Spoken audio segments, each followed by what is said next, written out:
Okay. Hi guys. Good evening. It's 6 o'clock, but you would think it's like 9 because it's been dark for hours. But I'm coming to you with Cycle 1, Week 8. And, excuse me, I am just going to quickly go over the things that we did in community today. So for geography, we talked about how. Oh, let me back up. Let me just say that the first 6 weeks of CC in cycle 1, we focus on ancient history. But then I don't know what the entire rest of the year looks like, but I know right now we're in a period where we're going to be talking about regions. So last week we talked about the Roman Empire, and this week we talked about the Indus River Valley. And so we said a little story to help them remember the what made up the Indus River Valley. So we're going to take a swim in the Bay of Bengal. We're going to go down around the tip of India into the Arabian Sea. And boy, are we tired. So we're going to get out and we're going to dry off as we walk across the great Indian desert. When we get to the Ganges River, I said it wrong in class too, guys. I said Ganges. I'm so sorry. So when we get to the Ganges River, we are going to get in our canoes and we're going to paddle across, and then we're going to take a hike up 28,000 feet and see what, this is not how I said it, but we're going to see what God has created at the top of the Himalaya mountains. And so when we get to the very top, we look around and we're like, wow, this is beautiful, but I'm ready to go home. So we're going to hike back down 28,000 feet, canoe across the Ganges River. We're going to walk across the great Indian desert, and then we're hot now. So we're going to get back in the Arabian Sea, swim down around the tip of India and into the Bay of Bengal, and we are now home. So we went through that a few times, and then we did, was that all we did for that? Yeah. And I had the kids go around too and try to recite the story, so they did a good job with that. Then we did the 14s for math. We also, so we sang through the song a few times, which got us 4 times, and then we did a relay race. So we split into 2 teams, and we did cross kicks, which is supposed to help work both sides of your brain. And then they had to take turns putting the Post-it notes in order. So I had the numbers all on the board, and then they had to find the next one in order. And then we went through the song again, and that was all we did for math. Tell me about the age of imperialism in history. So we talked a little bit about that period of time. So again, this is matching up with the Indus River Valley and the age of imperialism. We're talking about India, and so we went through the whole history sentence, and the song goes through it twice, and then I had each of the kids cross out a word and replace it with emotion. And so this is what they came up with. During the age of imperialism, the British established rule over India in 1858, and Queen Victoria was declared the Empress of India in 1877. Before his assassination in 1948, Mohandas Gandhi led the passive resistance movement, which helped win India's independence. And then we had, so then we did the song with the motions. For English, we talked about the prepositions of, so we made an O and then an F. So of, off, on to, like we're getting onto the table, and out. Then we did Pass the Pumpkin. So we sat in a circle and we did those prepositions again, but then we did all of the prepositions. So we just incorporated our review time of prepositions into that time, and everybody had to say the next preposition starting from about all the way to out. And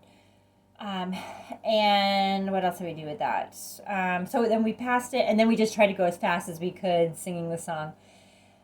For science, we did what are some types of seed plants. So we did monocot, dicot, and then conifer. We did silly voices. So they had to draw one out of the glass, and then they had to tell their friend some types of seed plants are, and then they had to say the monocot, dicot, conifer in their silly voice. And then this is our second week of third declension noun endings. And so I started, and I said various is em. So various is em. Various is em. And then the next boy did various is em. And then the next one did singular. And then the last three boys, because we had 5 today, did the plural. So ace, ibis, ace, ibis. Ace, ibis, ace, ibis. And that's all we did for Latin. Then we did the Council of Nicaea. And we talked about how that was, I'm talking about the Father, Son, Holy Spirit. So we did that motion. Council of Nicaea.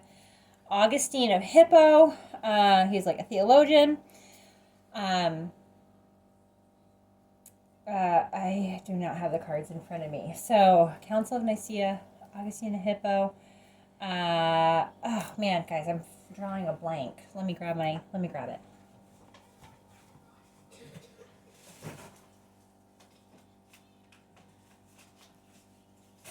Okay. Sorry. Okay, so we did Augustine of Hippo. Wait a minute. Council of Nicaea. Augustine of Hippo. Jerome completes the Vulgate. So we did a J, and then like a book for Vulgates for the Bible. And then Visigoth sac Rome. So we did a V, and then Visigoth sac Rome. And then the Middle Ages. So the Middle Ages, and then we're slicing in the middle, circa 450 to circa 1500. Council of Chalcedon. So we did, this is relating to Jesus, so we did this, and then we did Western Roman Empire falls to barbarians, and then we moved them all around and put them out of place, and just put them back in order, said it through a few times, and that was it. For science, we did a nature walk, focusing on what we could find for animals. So we didn't find much. It was pretty chilly outside. But they did mark off a few things off of their checklist and drew a few pictures to put in their nature journal. And we found a spider web with a few dead bugs in it. So that was like the best. That was like the best thing we found. And a few birds in the sky. Like no squirrels, no anything. So then we came back in and we matched the animal to the scat. We did a little matching game. We separated into 2 teams again and matched those, see who could get the most. They both tied. And then we just took a look over the sheet about at which one actually goes with which, because I think there was 12 total. So I mean, it was tough. And then for fine arts, we did dynamics of music, and then related that to the tin whistle. Or if you're like me, you kept calling it the twin whistle today.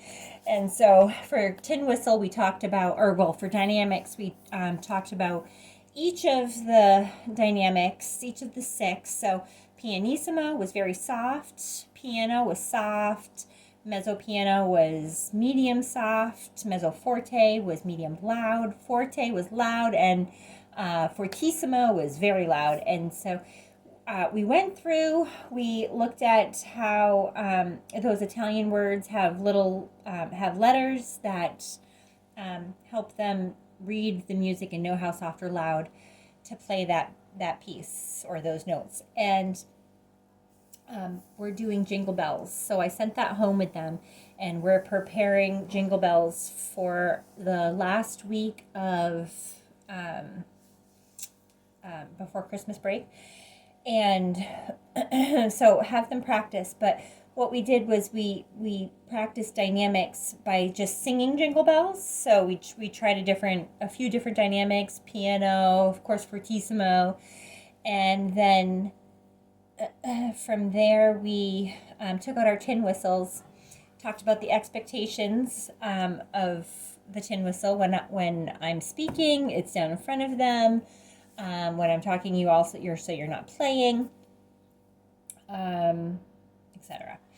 And then we went through and we just played a few notes using the dynamics again, and then we played the first two measures. I had each of the kids go around. Well, we did it together first, and then we had each of them go around playing the dynamic of their choice, and then the other kids had to pick the dynamic that they chose for those two measures. And so that we did, and I think that was it. Oh, and then we practiced writing the, PP for pianissimo and P for piano, etc. So we did that. And then for review, we just played Would You Rather. And so, yeah, it was fun.